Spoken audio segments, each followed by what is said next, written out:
जंगल में टूनी चिड़िया अपनी बेटी टुनटुनी चिड़िया के साथ रहती थी। टुनटुनी की माँ टूनी एक दुकान में काम करती थी। एक दिन जब वो काम से घर वापस आती है तो उसकी बेटी टुनटुनी उससे कहती है, माँ, आपने देखा हमारा घर कई जगह से टूट चुका है। इसकी मरम्मत करनी बहुत जरूरी है। अगर बारिश आ गई तो हमारा घर टूट जाएगा। मैं क्या करूं बेटा, मैं तो दिन भर काम में व्यस्त रहती हूँ। इस तरफ तो मेरा ध्यान ही नहीं गया। मैं कल ही मालिक से कुछ रुपए उधार मांग कर लाऊंगी और घर की मरम्मत करवाऊंगी। तो चिंता मत कर मेरी बेटी, तू अपनी पढ़ाई पर ध्यान दे। तब तक आप लोग कमेंट में बताएं 100 डिवाइडेड बाय 2 कितने होते हैं। अगले दिन टूनी अपने मालिक से कहती है, मालिक, मुझे कुछ रुपए उधार चाहिए। मेरा घर कई जगह से टूट गया है और उसकी मरम्मत करना बहुत जरूरी है। क्या उधार? मेरी दुकान पर उधार ना ग्राहक के लिए है ना तुम्हारे लिए, समझी? आगे से पैसे मांगने से पहले दूसरी नौकरी ढूंढ लेना। अब मैं क्या करूं? ये भुल्ला चील तो मुझे पैसे नहीं देगा। मैं कैसे अपने घर की मरम्मत करूं? ऐसा सोचते हुए टूनी शाम को घर लौट रही थी। तभी रात में तेज बारिश शुरू हो जाती है। हाय राम, ये बारिश तो अभी से शुरू हो गई। मेरी टुनटुनी घर में अकेली है। मुझे और तेज उड़ना होगा। कहीं मेरा घर टूट गया तो, उसे कुछ हो गया तो मैं क्या करूँगी? टूनी माँ तेज उड़कर घर पहुँचती है तो वो देखती है कि उसका घर पूरी तरह से टूट चुका था। मम्मा देखो ना, अपना घर टूट गया। मैंने तो पहले ही आपको बताया था। अब हम बारिश में किसके यहाँ मदद मांगने जाएं? तू तो जानती है बेटा, मैं कितनी मुश्किल से घर चलाती हूँ। आज मैंने जब मालिक से पैसे मांगे तो उन्होंने मना कर दिया। माँ, चलो ना, बारिश रुकने तक कालू अंकल के घर चलते हैं। टूनी और टुनटुनी दोनों कालू के घर जाती हैं। उसका दरवाजा खटखटाती हैं। कालू भैया, ओ कालू भैया, दरवाजा खोलो। मेरा घर इस बारिश में टूट गया है, हमारी मदद करो। बारिश में मैं अपना दरवाजा नहीं खोलूंगा। तुम कहीं और जाओ, मेरा घर भी मजबूत नहीं है। तुम सबका वजन नहीं उठा पाएगा। कालू को वो अपना दरवाजा नहीं खोलता। बारिश में दोनों माँ बेटी भीग रही थी। माँ, बारिश बहुत तेज है। उस पेड़ की डाल की आड़ में हम छुप जाते हैं। दोनों माँ बेटी पेड़ की आड़ में बारिश से बचने लगती है। कुछ देर बाद बारिश रुक जाती है। माँ, बारिश तो रुक गई। चलो चलकर हम अपना घर बनाते हैं। तुझे तो पता है बेटा, मेरे पास तो पैसे नहीं है। मैं कैसे अपना घर बनाऊंगी? बिना पैसों के घर बनाना बहुत मुश्किल है। अब वो जमाना नहीं रहा जो तिनके बीने घोंसला बना लिया। माँ, अपना घर बिना पैसों से बनेगा। देख रही हो, सामने हरी हरी घास फूस पड़ी हुई है। हम अपना घर इन्हीं हरी हरी घास से बनाएंगे। टूनी को अपनी बेटी का आइडिया अच्छा लगता है। वो अपनी बेटी के साथ मिलकर घास से घर बनाती है।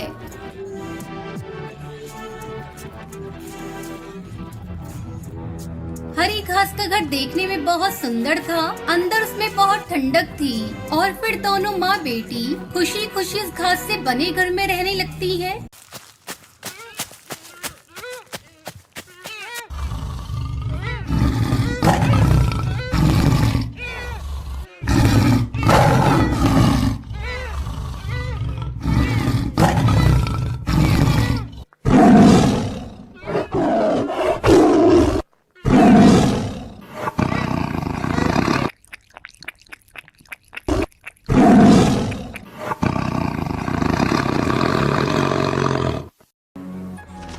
एक जंगल में टुनटुनी चिड़िया अपने 2 बच्चों के साथ रहती थी। उसका पति कालू कौआ अपने खेत में आम की खेती करता था।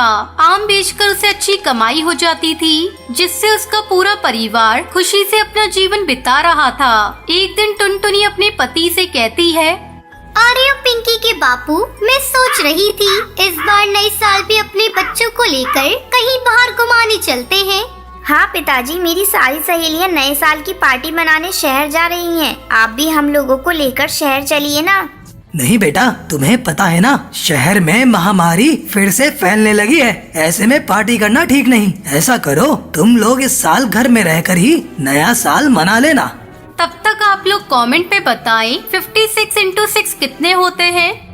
कुछ दिन इसी तरह बीत जाते हैं। एक दिन कालू जब अपने खेत पर आम को तोड़ने के लिए जाता है तो देखता है कि उसकी सारी फसल बर्बाद हो चुकी थी। वो दुखी होकर घर लौटता है।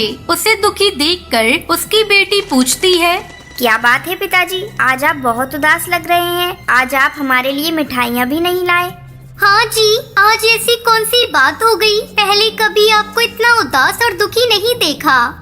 क्या बताऊं पिंकी की माँ, पता नहीं कैसे सारी फसल एक ही रात में बर्बाद हो गई। अगर मैं फसल को बाजार में नहीं बेचूंगा तो पैसे घर कैसे आएंगे? मैं अपने बच्चों के लिए कहाँ से नए साल का तोहफा ला कर दूंगा। आप चिंता क्यों करते हो जी? हम कल ही अपने खेत में जाकर सारे खराब पेड़ों को हटाकर उसकी जगह नए आम के पेड़ को लगाएंगे। जहाँ तक बच्चों की बात है तो हमारे दोनों बच्चे बहुत ही समझदार हैं। वो उपहार के लिए जिद नहीं करेंगे। अगले दिन कालू और टुनटुनी खेत पर जाकर खेत से सारे खराब पौधे उखाड़ रहे थे। तभी उन्हें पौधों के बीच में एक पक्षी कराहता हुआ मिला। अजी सुनते हो जी, जल्दी इधर आओ। ये देखो, यहाँ एक पक्षी घायल पड़ा है, लेकिन अभी भी उसकी सांसें चल रही है। कालू और टुनटुनी दोनों उस पक्षी की देखभाल करने लगते हैं। थोड़ी देर बाद उस पक्षी की हालत में कुछ सुधार होता है और वो पक्षी एक परी में बदल जाती है। आप लोगों ने मेरी जान बचाई है। मैं अपने दुश्मनों से बचने के लिए आपके खेत में गई थी, लेकिन उन्होंने मुझे ढूंढकर मुझे घायल कर दिया। अगर आपने मेरी जान नहीं बचाई होती तो पता नहीं मैं कब तक यहाँ पड़ी रहती और मेरी मौत हो जाती। मेरे दुश्मनों ने मुझे ढूंढने के लिए आपका सारा आम का बगीचा बर्बाद कर दिया। आपने मेरी जान बचाई है, इसके लिए मैं आप लोगों को कुछ देना चाहती हूँ। ये लीजिए, मैं आपको आम के कुछ जादुई बीज दे रही हूँ, जिसे अपने खेत में डाल देना।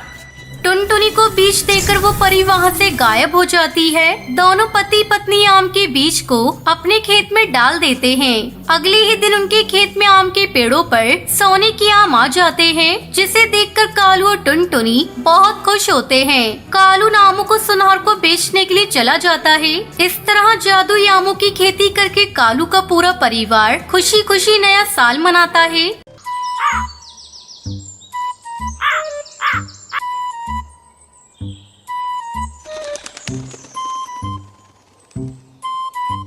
शिमला के जंगल में चमेली कौवी अपने पति कड़कनाथ और बेटे कालू कौवे के साथ रहती थी। चमेली कौवी का पति टैक्सी चलाता था। एक दिन उसकी टैक्सी का एक्सीडेंट हो जाता है और चमेली के पति की मौत हो जाती है। कड़कनाथ की मौत के बाद चमेली कौवी के लिए घर चलाना बहुत मुश्किल हो गया था। तब उसने अपने बेटे कालू कौवे को एक होटल में नौकरी दिलवा दी। इस तरह कई साल गुजर गए। अब कालू कौवा बड़ा हो चुका था।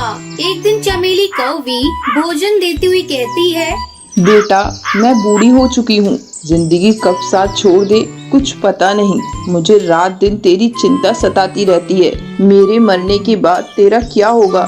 माँ, तुम ऐसी बातें क्यों कर रही हो? तुम्हें तो अभी बहुत जीना है। वो सब तो ठीक है बेटा, मैं सोच रही हूँ तेरी शादी कर दूँ। बहू घर में आ जाएगी तो मेरा भी बोझ कम हो जाएगा। अगर तू कहे तो मैं तेरे लिए कोई अच्छा रिश्ता देखना शुरू कर दूँ। माँ, तुमने मेरी शादी करने का मन बना ही लिया है। तुम्हें मना करने वाला कौन होता हूँ? जो तुम्हें ठीक लगे वो करो। अगले दिन चमेली कौवी हरी तोती के पास जाती है। क्या बात है चमेली भाभी, आज मेरे घर आना कैसे हुआ? क्या बताऊं बहन, अपने कालू के लिए मैं एक अच्छा रिश्ता तलाश कर रही हूँ। तुम्हारी नजर में कोई अच्छा रिश्ता हो तो मुझे बताओ। ये बात आपने बहुत अच्छी कही भाभी। ये देखो, कल ही एक चिड़िया की फोटो आई है, टुनटुनी नाम है। इसके साथ तुम्हारे बेटे की जोड़ी बहुत अच्छी रहेगी। बस एक ही कमी है, तुम्हें दहेज में कुछ भी नहीं मिलेगा।